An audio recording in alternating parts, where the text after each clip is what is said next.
This is a really interesting story. This picture you see is Roger Quested and a couple members of Pink Floyd, and they were mixing. Was it? It says it obscured. Well, it says it in the title there.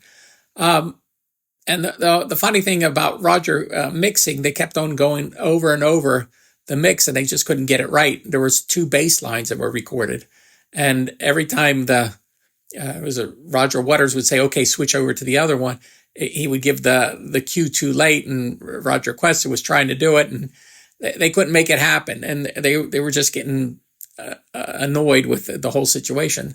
So when they had left the room to go get some, they said tea or something like that, Roger Quested went behind the console and he sent the same bass line that he thought was the bass line that was right to both faders.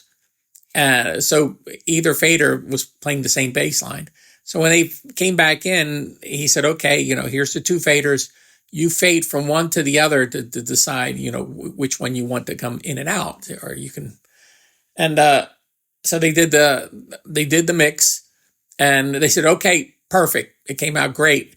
And Roger said, "Well, let me check it." And he checked it. He says, "Yep, this is great." So they left, and that's how Roger got around the whole problem of the band being nitpicky and not getting the mix that they wanted. And in the end, they got the mix that they wanted, and it was just the one bass line. And I thought that was an interesting story. But this is a picture from that. There's a whole article that has stories about Roger Quested, and he's a really fascinating person to talk to. I mean, the speakers are interesting that he makes, and they sound great.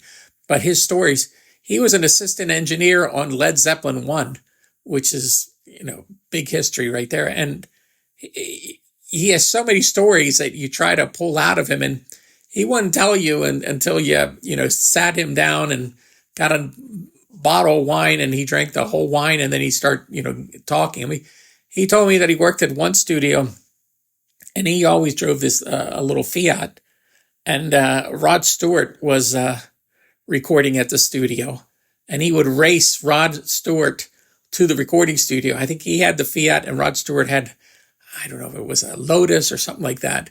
But